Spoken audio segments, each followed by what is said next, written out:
Welcome to Pathway. We're so glad you're with us today. If you're new here, we'd love to get to know you. We invite you to fill out a digital Connect card on the PCC at Home app or pccfw.tv, or text the word Connect to Pathway text number. To all of you who have continued to give support financially during this time, we want to say thank you. We're so grateful, and we want you to know that from online worship to Pathway groups to community outreach, your generosity has made ministry possible. If you'd like to give, there are several ways you can do that. There are give buttons on our website at pccfw.tv and on the PCC at Home mobile app. You can also text the word give to our text number, or you can mail a check to the PCC office. For all the latest COVID-related updates, be sure to visit our website. Just click the red banner at the top of the page to view new announcements and find quick links for Kid City Online, content for students, adults, and more. You can also access all of this through the COVID link on the PCC at Home app. As always, our services will continue to air at pccfw.tv, so if your health is vulnerable, we hope you'll continue to be part of our online community. Thanks again for choosing to show up here.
Hey, good morning, Pathway.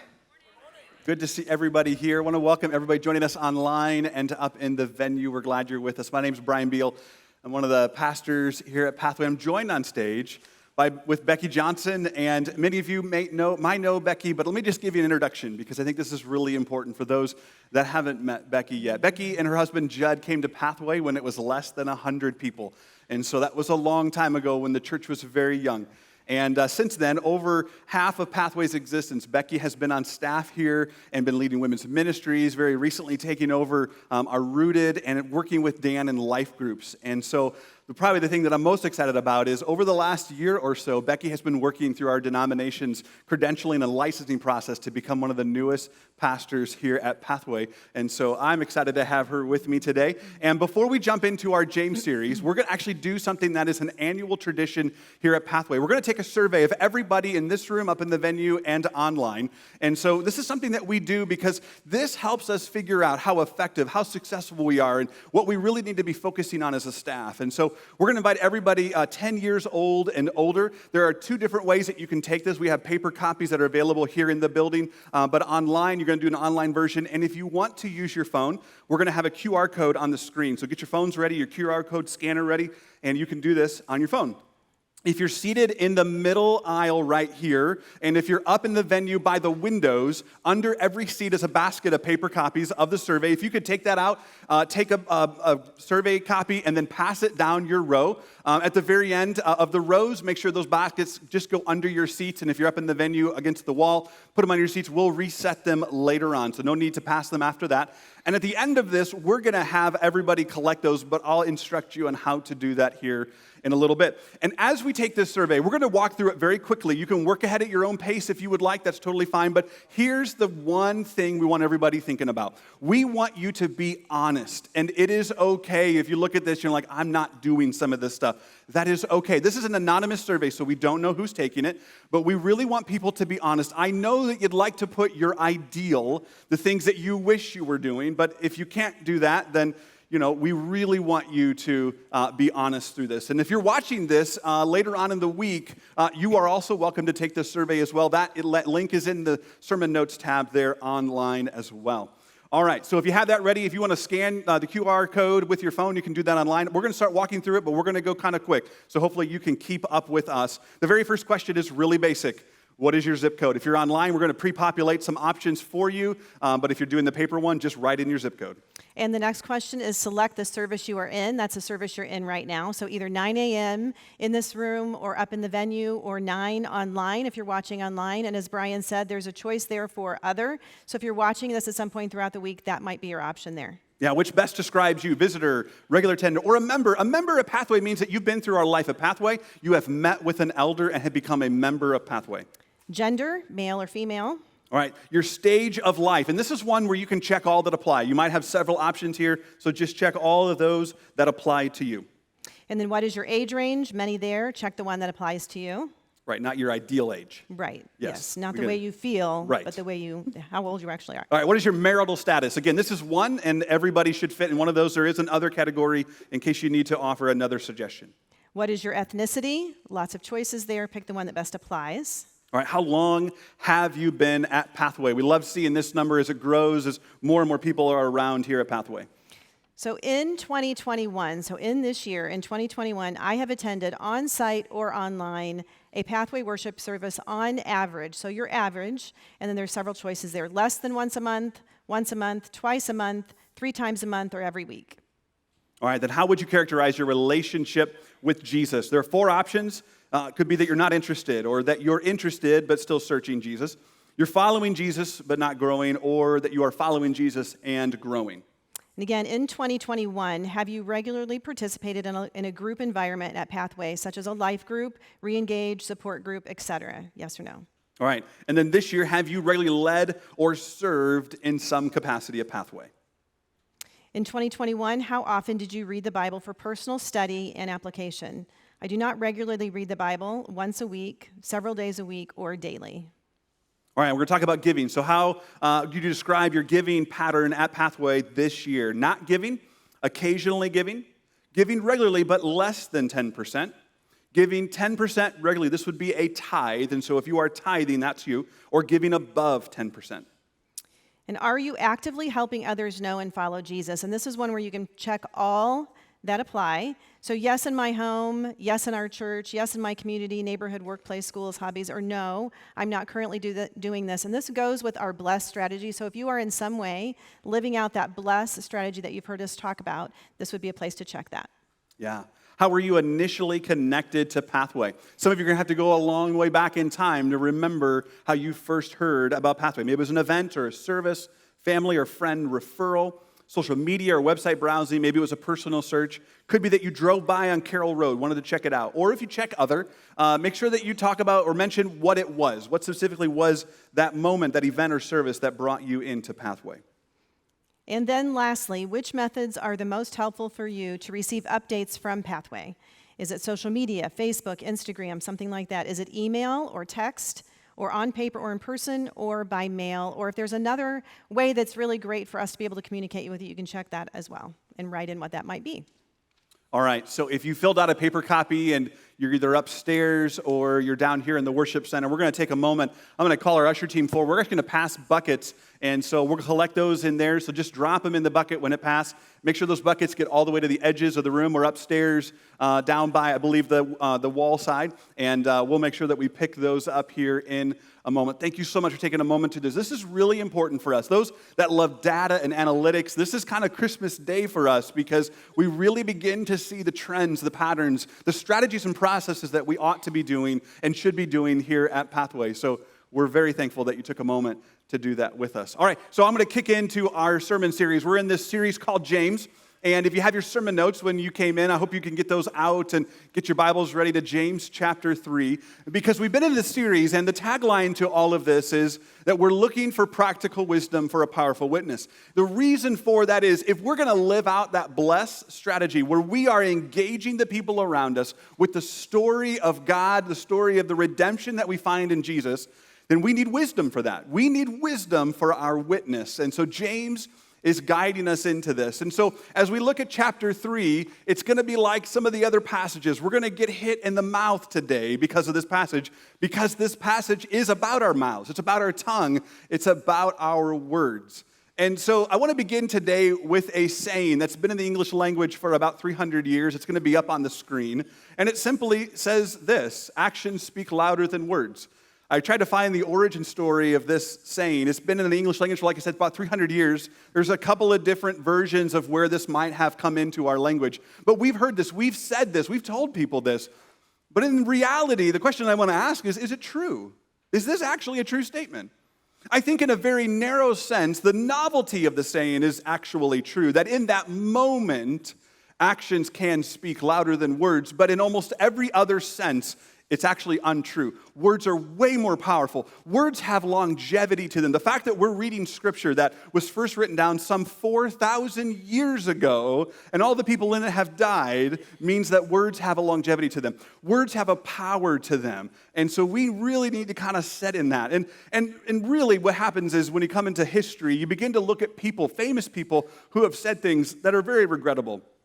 Many times they were foolish or dumb, and people who are still alive really wish we would forget that they ever said these things. So I just want to highlight some really famous quotes of people that said things they probably wish they could go back and take back, and we're going to begin with this very first one. Here's the first statement.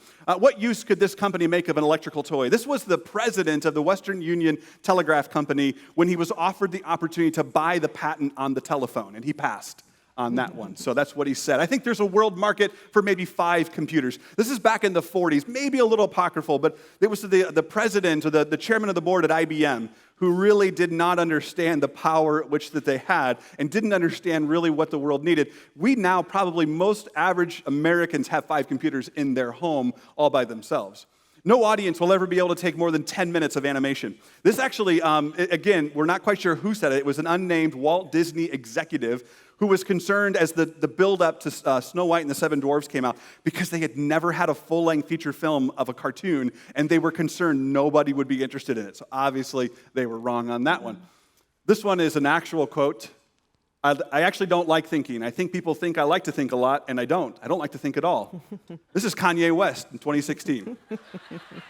This is transcribed exactly as he said it in the interview, so there is no doubt here. This is my favorite one here at the end. 2 years from now, spam will be solved. This is Bill Gates in 2004. Obviously, that didn't work. So, yeah, I mean, there's something about words. When my dad passed away, I opened up a note on my phone, and I began to write down all the things that I could remember that he had taught me, all the sayings. My dad was really big on statements or axioms or pithy statements that he would kind of just sprinkle in our lives, and I just started writing those down. I hear myself saying them to my kids. I go back and I write it down. Recently, I was having lunch, and a pastor walked up to me. I had recognized him, but I didn't think he knew who I was. But he came up to me and he said, I want to tell you a story about your dad that you probably don't know. My dad would help churches with their capital campaigns and help them expand and grow or get out of debt. And my dad had helped his church, and they were involved in a real estate transaction they were concerned the community would think was a little shady because of some things they were able to do. And in that meeting, in that moment, my dad spoke up and he said, we're going to be so squeaky clean in this transaction that our shoes are going to squeak when we walk around. And I wrote that down in my phone because that was my dad. And so there's something about words, but there's another side to words. Words can be very destructive. 33 years ago, I was in first grade. I can still remember a snide remark from my teacher. I've never forgotten 33 years later. And I think some of us have things like that in our background. So the question I want to ask today is, why are words so powerful? Why are words so powerful? If you got your sermon notes, your Bible's open to James chapter 3, let's jump into verse 1. And we're going to take a look at what James says right here at the top of the chapter, verse 1. He says, not many of you should become teachers, my fellow believers, because you know that we who teach will be judged more strictly. No, secondary education or elementary education program in any college will ever put this on their marketing material, right? Because this is not a friendly verse to that. But what James is really talking about is he's talking about religious teachers. He's talking about what we would call today pastors. And so he is speaking to Becky, myself, and to himself because he says, we who teach. And so he put himself in that category. And if you've been around the church or even just around the news, you know the power that pastors have, the ego that can be fed from that influence and that power. And we've seen great people fall mightily in their pulpits over the years. And so this is a warning to pastors. But in verse 2, he gets a little bit more universal, and he says this in verse 2. We all stumble in many ways. Anyone who is never at fault in what they say is perfect, able to keep their whole body in check. And really where we start is that word stumble. It means the word trip, but spiritually speaking, it means the word sin. We all sin in many ways. And I was thinking about the word many, and I thought, well, is this like a quantity issue, or is this a variety issue, just a variety of ways? Scholars actually believe it's both.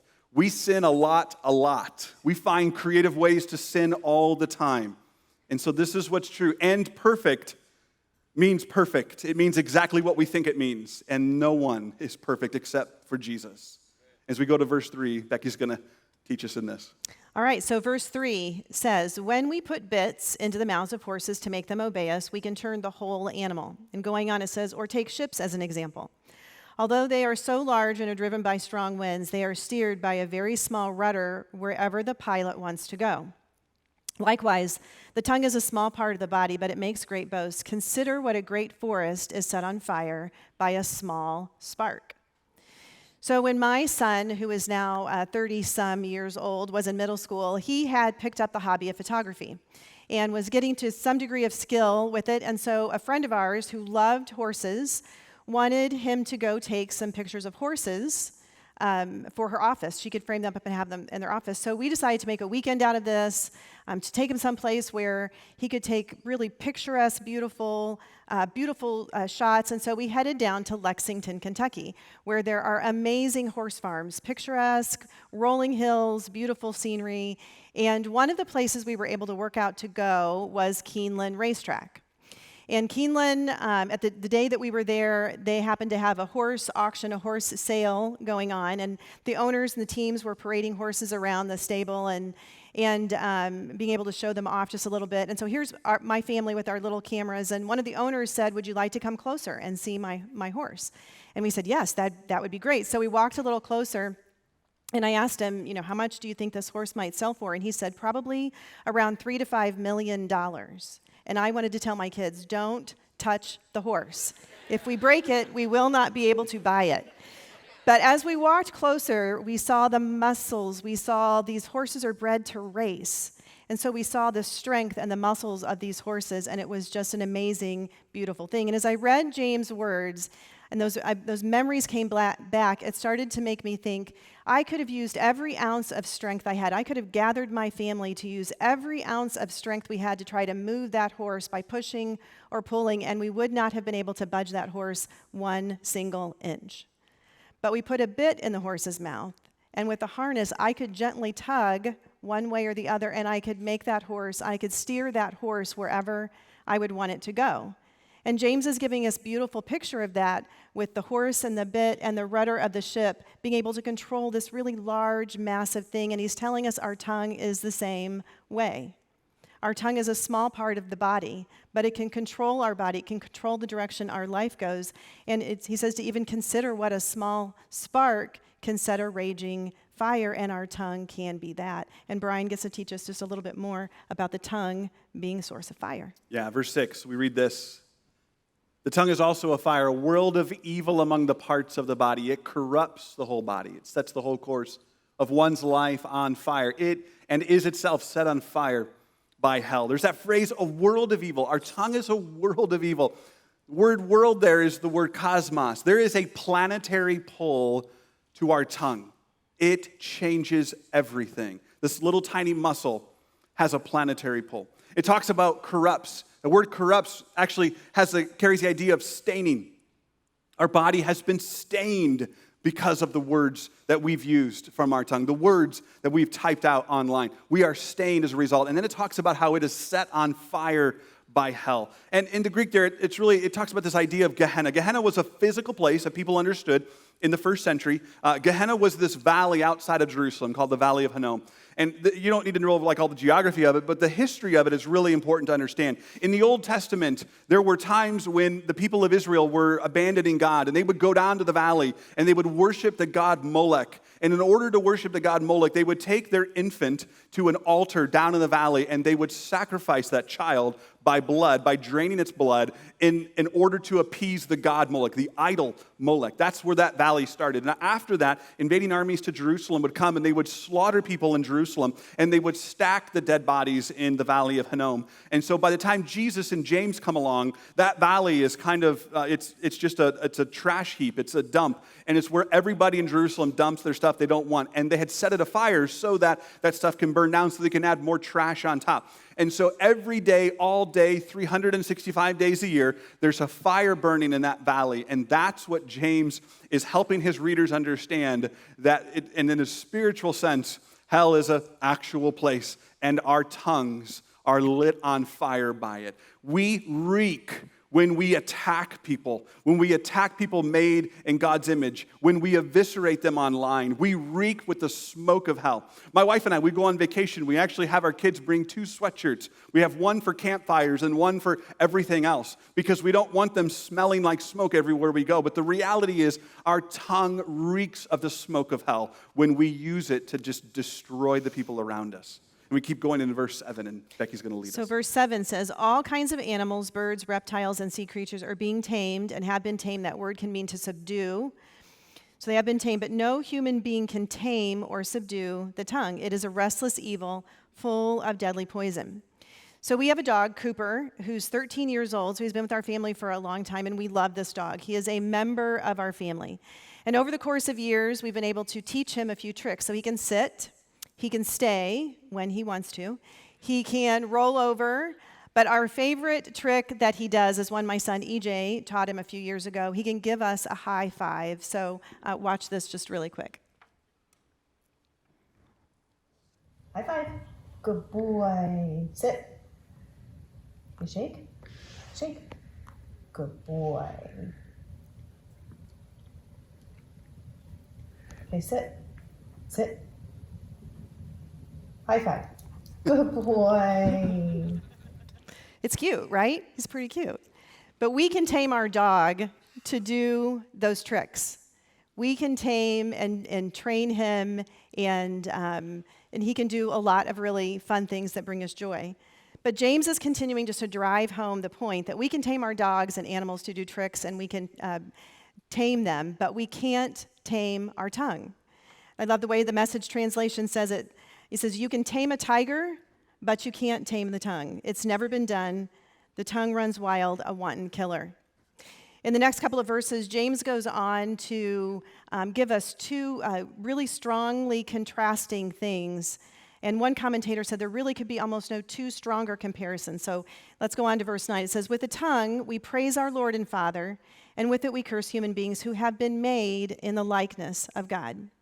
Out of the same mouth come praise and cursing, my brothers and sisters. This should not be. So out of the same mouth come 2 very different and 2 very opposing things, blessing and cursing. James is showing us the doubleness of the tongue, and this doubleness idea James has talked about in other chapters. In chapter 1, he talks about the double-minded man who seeks to please God, but then also seeks to please man.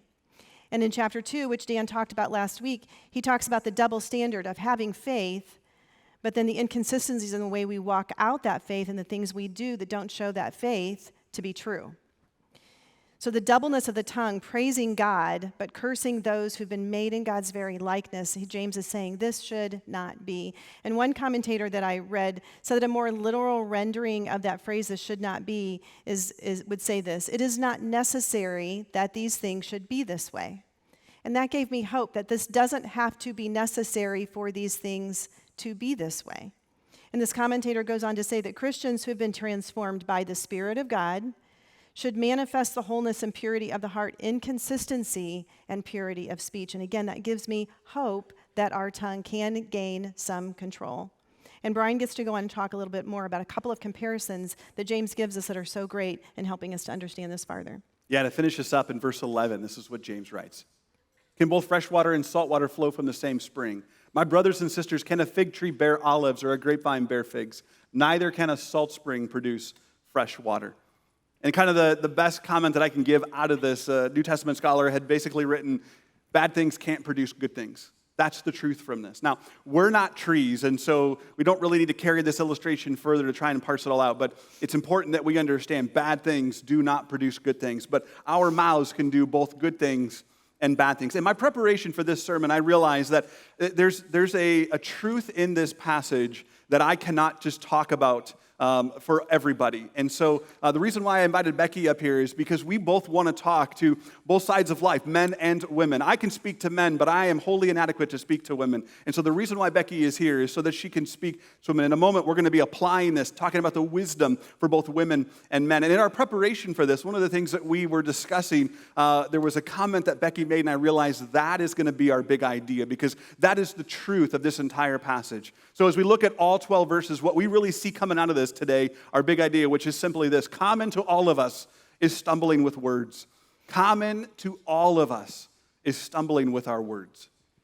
Right. So common to all of us is stumbling with our words, whether you're a man or whether you're a woman, whether you're married or whether you're single, whether you're young or old, whether you're on social media or not. Stumbling and sinning with our words is common to all of us. As we studied in this past week, I ran across a study that Jen Wilkin had done on the book of James, and so I was listening to her podcast on this, and one of the things she pointed out was that not every sin is available to everyone at all times, depending on your season of life or the circumstances of your life. Maybe all sin is not available. So, for example, if you are single and you stay single your entire life, one of the sins you will never have to worry about is sinning against a spouse.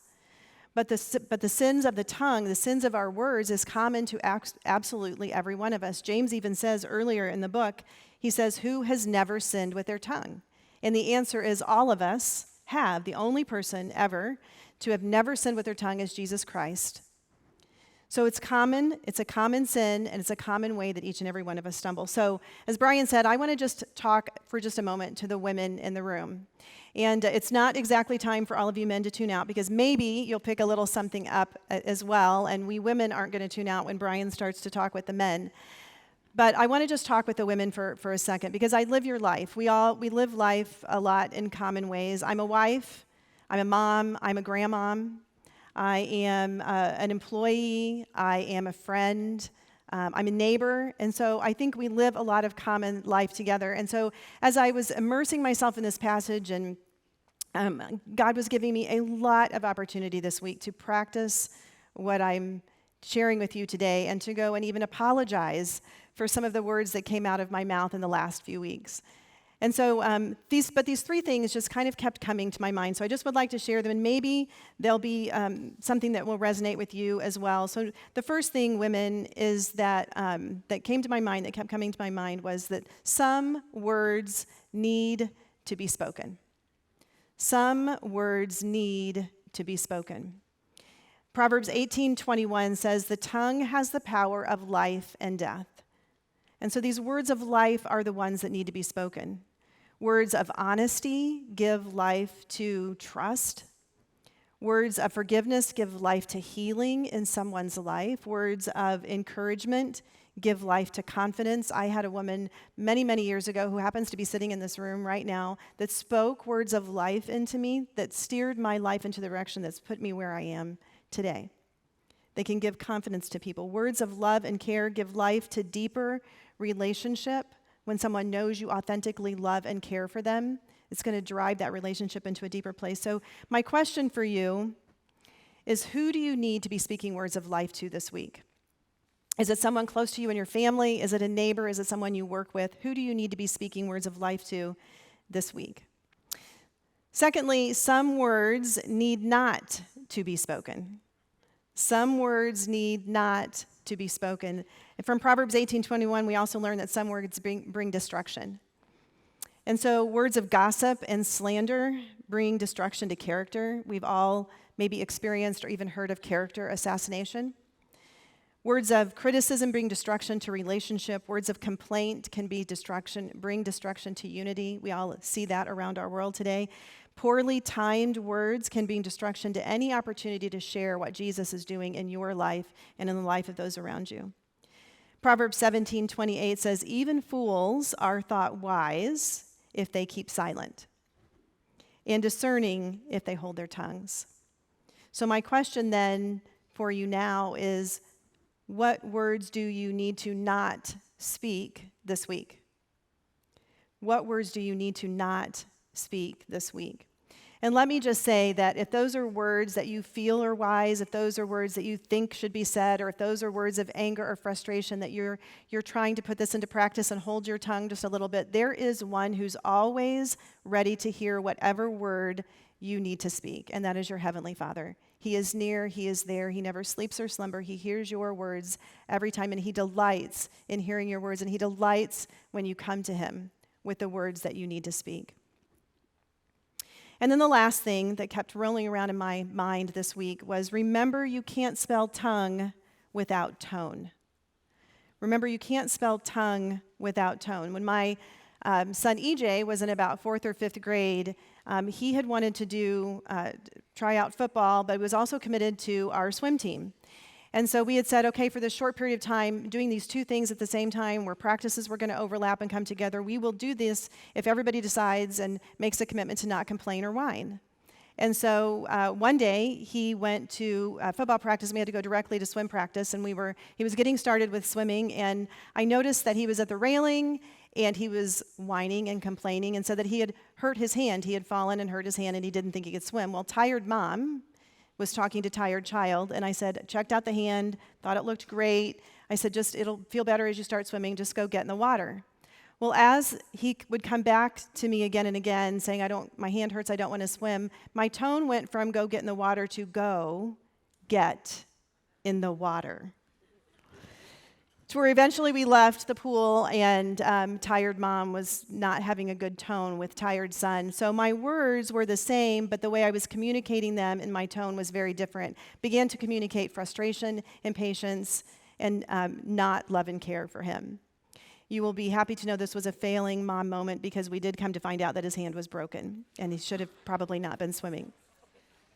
But we want to guard our words as well as guarding our tone as we speak them, because our tone can communicate something very different. And James is continuing and throughout this whole passage telling us, moms and wives and women and coworkers and neighbors, that our tongue and our words are very hard to control. But we find hope in in a verse like Philippians 2:13, because it says, for God is working in you, giving you the desire and the power to do what pleases Him. And controlling our words pleases God, and so He's going to give you the desire and the power to do that. When we submit our tongue and we surrender our words, they can change, and we can gain more control over the words we speak. So Brian gets to talk to the men for just a little bit, and women will continue to listen as well. All right, men, so get your handouts ready. I want to walk through these 3 truths. If we're going to have a powerful witness to be able to share Christ, there are things that we need to know. And the first piece of wisdom that I want to give you is simply this statement that you can add to your note. Your tongue stains you, and it wounds the other person. Wounds can heal, but stains stay.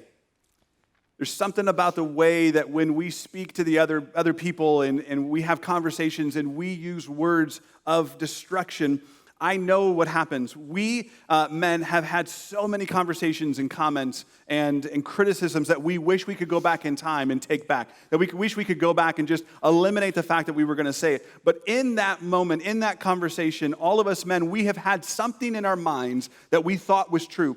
We thought that in that moment that we could give that zinger, that comment, that word, that description of that person. We thought in that moment, this is going to stick with them forever. This is going to change who they are. They're going to remember this. And the reality is we probably wounded them, but over time those wounds heal. The stains on us, though, they're permanent. They stick to us. People see them.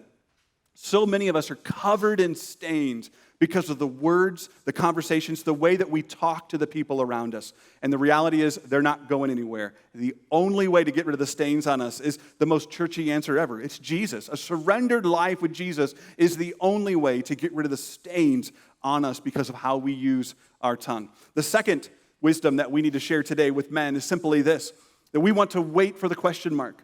We need to wait for the question mark when it comes to our conversations. This is actually something that my dad would often say to me.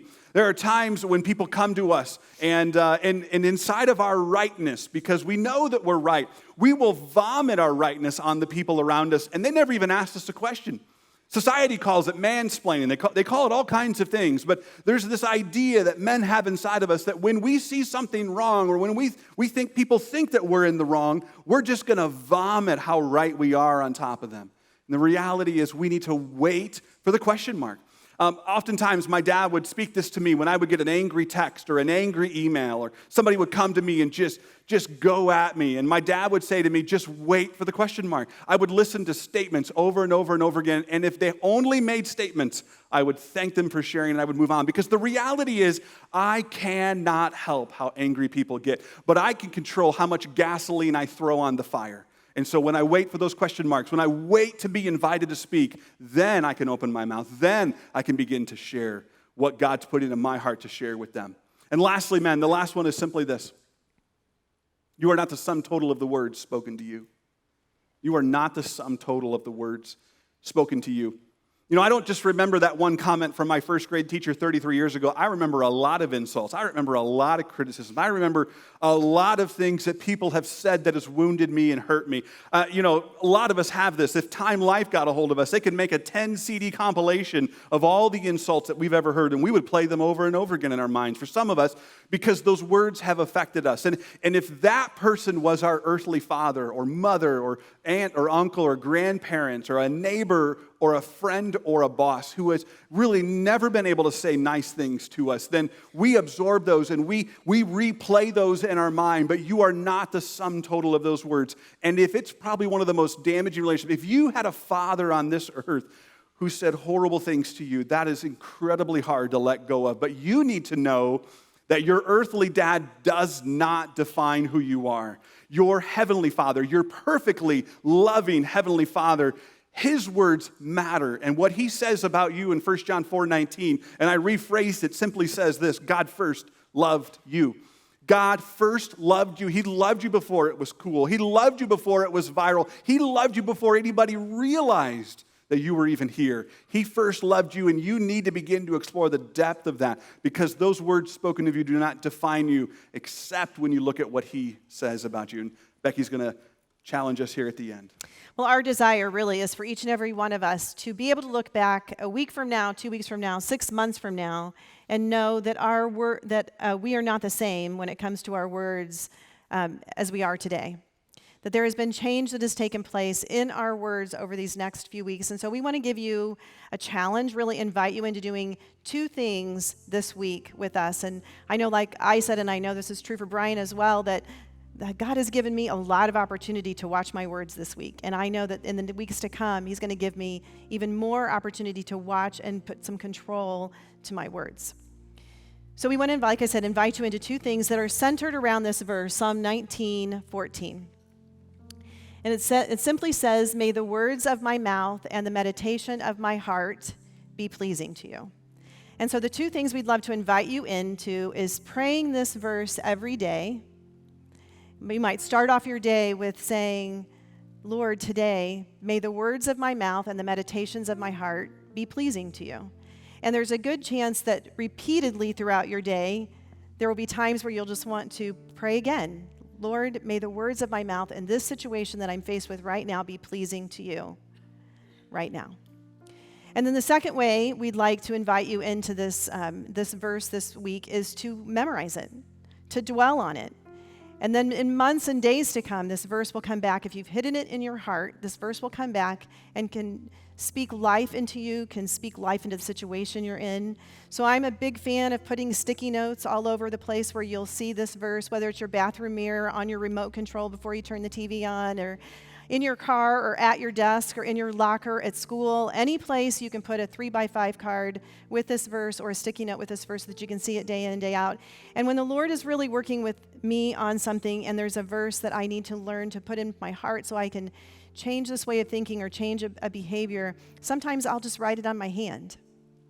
As much as we're supposed to be washing our hands right now, maybe you'll just need to write it on your arm. "May the words of my mouth and the meditation of my heart be pleasing to you, O God." And if this is something that you know you really need the Lord to do something in your heart about, then write it on your arm and take this verse with you every place you go for this next week. So we invite you to pray it, we invite you to memorize it, and let's see what God will do with it over these next few weeks. Because we want you to be able to look back and see that you're not the same as you once were, and then together, our words will make our witness powerful to all of those that are around us. So let's pray for that right now. Let's pray for that together. Let's pray. Dearest Heavenly Father, we love you so much, and we want our words to bring you pleasure. We want our words to be pleasing to you. We want the things that we meditate on and that we think about in our heart, where our words actually come from, we want those things to be pleasing to you as well. And so we just pray that you do that work in our heart. We know that in our own power and within our own strength, we could never make these changes ourselves, but through the power of your Holy Spirit, you can bring about change that is remarkable in our life. So that the words we say to our family and our friends and those we work with, those we're around at the grocery store, at restaurants, and out and about in our everyday life, Lord, our words can be a witness to who you are and that we love you. So, Father, we just ask that you work in our life. And we love you and we thank you, and it's in the name of Jesus that we pray. Amen. Amen. Hey, if you're new to Pathway, we're so glad that you're with us today. We'd love to meet you at guest services, so please stop by. Even after you get your kids, we'd love to meet you at guest services. If you want to talk about your next steps, upcoming baptism that we have next week, we'd love to talk with you at Next Steps. Have a wonderful week, everybody. Thank you again for worshiping with us today. If you'd like someone to pray with you, there are members of our church online team or our staff who would love to do that. Simply click on the live prayer button at pccfw.tv or click the conversation bubble on the PCC at Home app. We encourage you to continue your worship through giving. Just click the Give button on the web or the app, or text the word GIVE. Finally, be sure to check the web or the app for the latest updates and at-home resources. We also share many updates through Facebook, Instagram, and our weekly e-news, so be sure to follow or subscribe. Have a great week, and we'll see you soon.